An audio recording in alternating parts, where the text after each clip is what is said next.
everyone. We now commence the second session of the conference, which will propound on the Paris Agreement and India's climate goals. The world is reaching the tipping point beyond which climate change may become irreversible. If this happens, we risk denying present and future generations the right to a healthy and sustainable planet. The whole of humanity stands to lose. This session is headed by Dr. M.K. Ramesh. We welcome you, sir. I request our Center Coordinator, Professor Gayatri Ma'am, to hand over the business.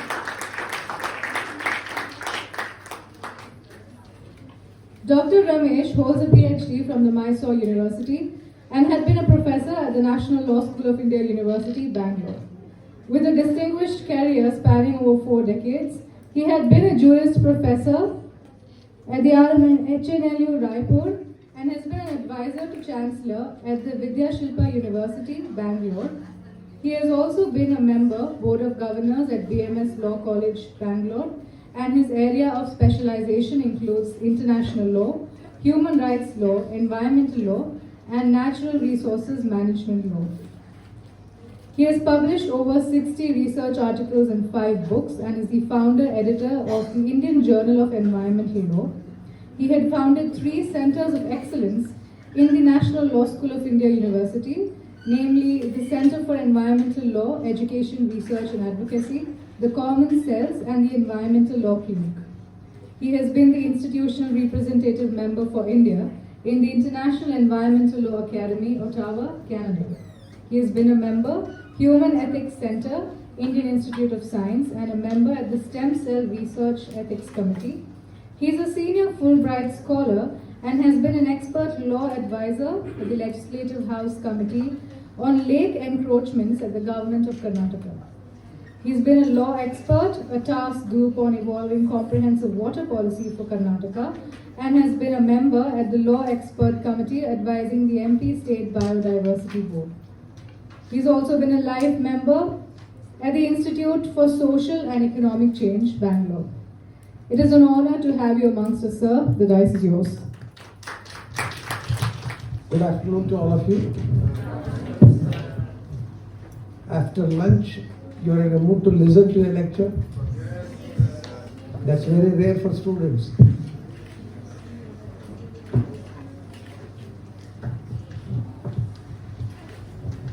The session that has been assigned to me is to reflect upon the Paris Agreement and the goals that India has set for itself in relation to climate change within the framework of the Paris Agreement. I was just going through the program schedule that you have. The background for Paris Agreement has been given to you. There has been a lot of talk about international climate arrangement, the Framework Convention on Climate Change, the trajectories of development that occurred over a period of 30 long years in relation to that, and where we stand now. In that context, Paris Agreement takes the center stage because that is the arrangement that's in vogue and in application as of now. And around that, you have the member countries having come up with their commitments. And where exactly you're going to locate India in the whole scheme of things is something that we needed to reflect in this 1 hour.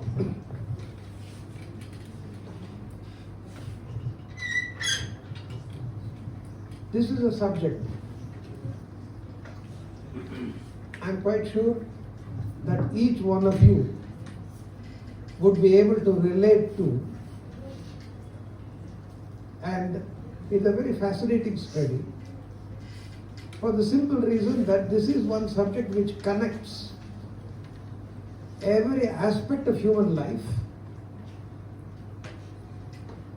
every discipline that we know as human beings.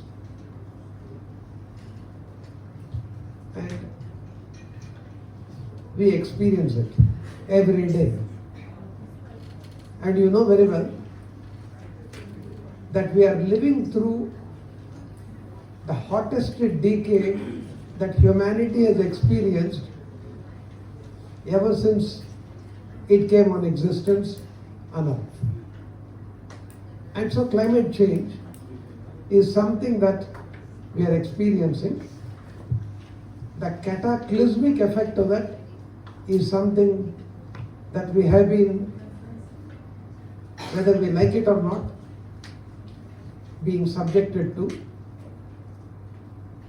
And in what way the law has been able to help, ameliorate, mitigate, reduce the impact of, and facilitate some kind of an action which would, number one, would ensure adaptation, number two, reform, number three, build resilience in each one of us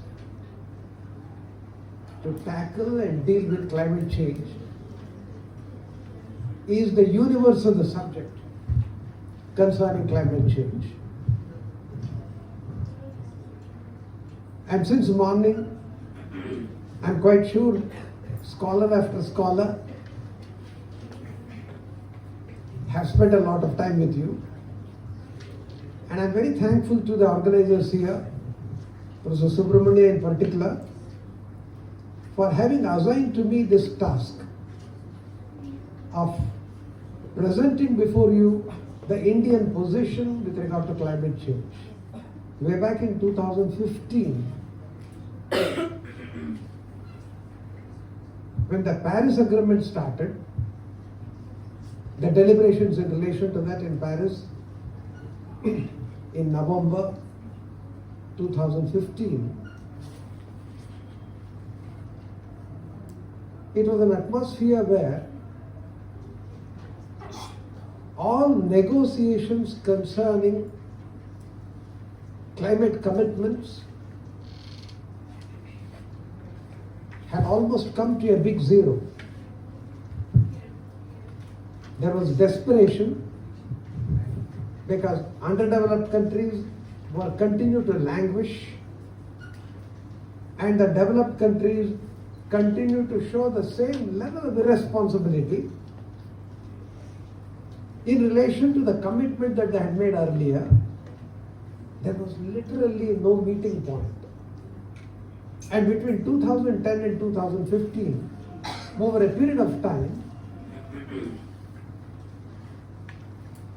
through a forum and a facility that was developed at the global level called the Durban Platform, renegotiation of climate arrangement began in a very big way. And what is the common meeting ground for the countries to come together to deal with something which is the common concern of humanity? Climate change, the common concern of humanity. It is not climate change of every kind. We all know very well that climate keeps on changing all the while, it's natural. But what we are concerned about is that sudden change in the climatic condition, which became very frequent in the last 30-40 years, which made it very difficult for humans and non-humans to get adjusted to adapt to that kind of a change, leading to disastrous results. That was the matter of concern. A matter of concern that unless we do something about it, we will not be able to really see, forget about better tomorrow, tomorrow itself. That was the concern. And in 1992, as you must have discussed in the previous sessions, the whole global community came together, more than 190 odd countries, for the first time to get into an international legal arrangement a United Nations Framework Convention on Climate Change, wherein certain undertakings were made, certain obligations imposed upon industrialized countries to undertake and fulfill in the next 30 years, 20 years' time, and for which they would have a protocol to work out the mechanism of implementation of the same, and came the Kyoto Protocol in 1997. It took more than 11 years for the Kyoto Protocol to see the light of the day. And the lifespan of Kyoto Protocol was just 4 more years. By 2012, Kyoto Protocol expired. So there was a vacuum. As for the international arrangement of working the climate change arrangement, arrived at in the year 1992. In that context, the 2015 Paris Agreement is very significant. And let me quickly walk you through the agreement and then also refer to something what India did and what India is doing, and whether it is sufficient enough or anything more needed to be done the way forward. So in just about half a dozen slides, I just would like to very briefly take a bird's eye view of this arrangement and the India position. The only justification that I have standing before you to talk to you about that is the advice that I and my team gave to the government of India when they went for negotiation in 2015, and which became the India position, and which later defined and in a way brought in a sea change in the approach on the part of India, which was always a follower of the leader both from Europe and United States, and not just on climate change issues, but on every aspect of human activity.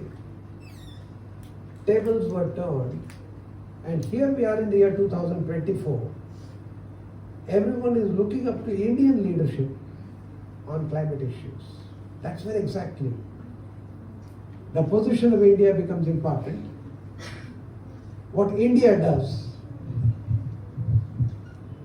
and believe me, the rest of the world is not just keenly watching, but is bound to emulate in the years to come. Let me quickly run through my presentation within the time that's allotted to me. Paris Agreement and Indian goals concerning climate change. A very interesting arrangement. Students of international law know when you speak of law at the international level, you make a distinction between something called as hard law and soft law. Hard law is a convention, a treaty, something which crystallizes a set of principles, programs of action. The consequence of non-compliance which is undertaken by the parties would lead to certain undesirable consequences. Hard law. Soft law, persuasive. Something that was agreed as a declaration, something which is in the form of a resolution, something which is in a comparative law context, something which a foreign court has come up with, which actually lays down a new principle. You may adopt or you need not, but it is of guidance value, persuasive authority, soft law. Paris Agreement is neither hard law nor soft law. Look at the language used there. It is agreed outcome with legal force.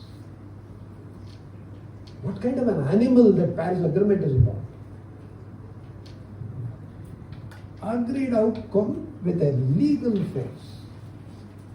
You search the legal lexicon on the subject, the entire jurisprudence of international law, you cannot slot it in either the hard law or the soft law, because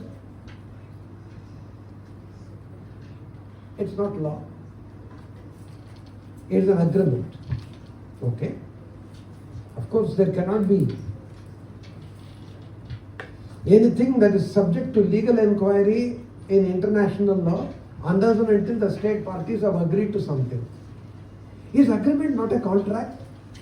Is agreement not a binding one? Well, as students of contract law, you know very well where do you locate an agreement and where do you locate a contract. But this is a very special kind of an agreement. An agreement which does not have a legal flavor in it. Substantive law, procedural law, institutions of enforcement, actions for non-compliance, none of that are there. Then why have this arrangement? With much fanfare, the parties came to the deliberations in Paris and they came up with, believe me, a voluminous document, not just 2-3 pages of a crystallized treaty arrangement. It runs through several pages and there are some 3 parts in it. A set of principles, a few concepts, a number of undertakings.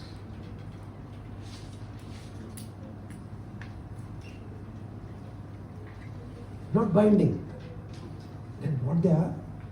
Voluntary. Voluntary.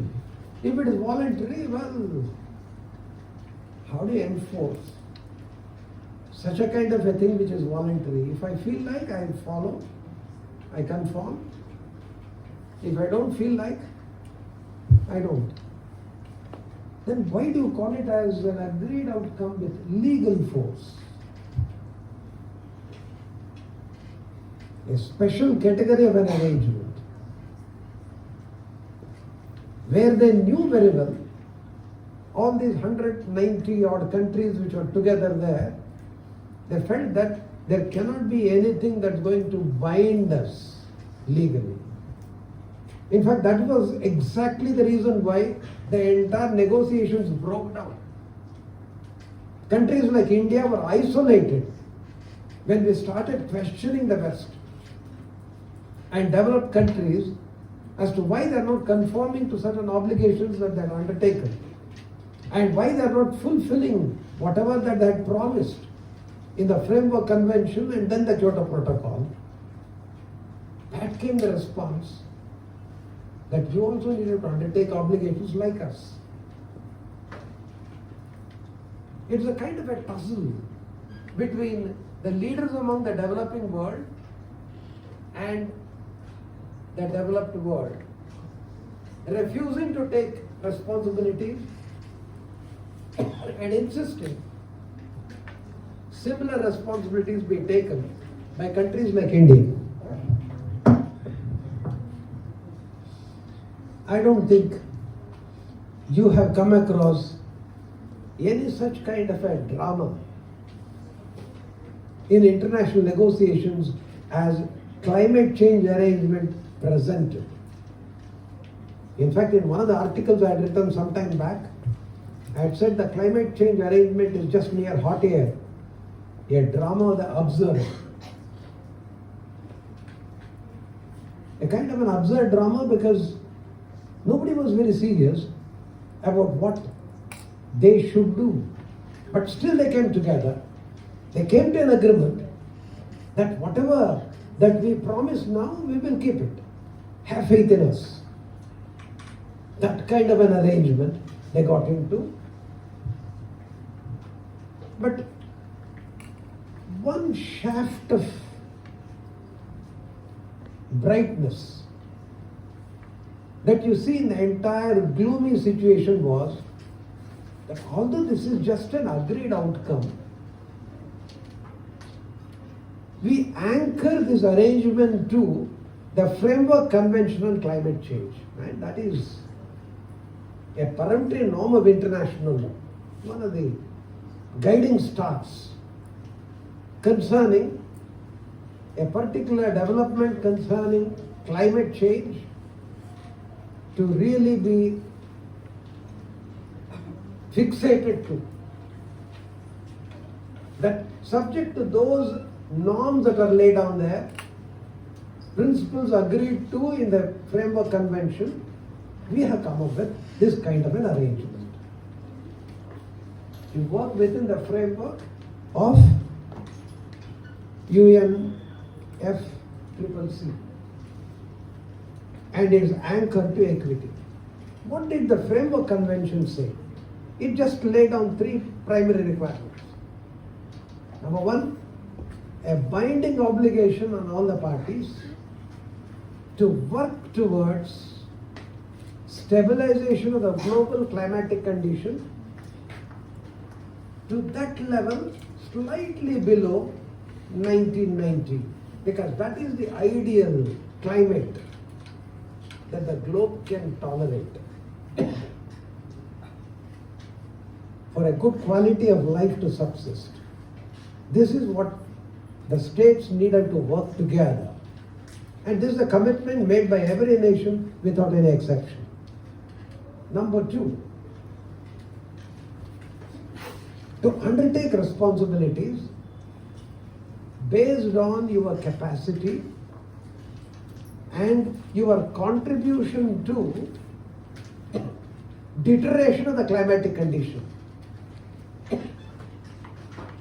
And thereby a category of states, the industrialized ones, were asked to take more responsibilities. In what form? Number one, a calculation was made, pure scientific calculation, and so you cannot really contest that, on the basis of which the liabilities of each of these developed countries were fixed. That this is the liability that you owe to the humanity, and this is what you have to clear. Clearing a debt. We use the expression ecological debt. This is one requirement. And how do you do that? Well, you need to make an investment of a little percentage of your GDP, put it in the common hodgepodge to be made available for more climate-friendly technology to be developed, capacity in relation to that needed to be developed, and investment needed to be made in that, and for that they have to deposit that fund. It's clearing the ecological debt. You owe it to the ecological system. You have damaged the ecological system in these 150 years of industrial revolution, and this is the evidence that's against you, and you clear it over a period of time in a phased manner. Number two, to develop such new technologies, cleaner technologies, and for which you have the primary responsibility of making investments, develop it, use it, and shun all those old practices that you have, fossil fuels, all that. You have to be free from that.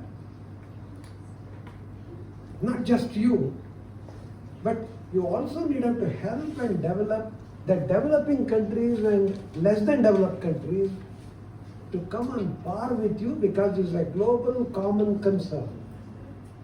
It's a shared concern. So it's a shared responsibility to stabilize the global climate to 1990 position. But this shared responsibility will fix liabilities at a different level. That's why common but differentiated responsibility principle was applied for adaptation, for mitigation, and for ensuring that the climatic conditions are stabilized to the pre-1990 position. And so, what is the position of developed, less than developed and developing countries? Well, they are going to be initially the beneficiaries and recipients of whatever technological benefits that you derive in developing cleaner development mechanisms for the people living in the present generation and also to the generations to come. This is an obligation, an ecological obligation that has to be fulfilled. This is the Framework Convention. Even in the year 2024, this is a binding obligation, but the only problem is the Framework Convention is not readily applicable. To apply that or to implement that, you need to have a protocol, an agreement or anything like that. And for that they came up with the Kyoto Protocol.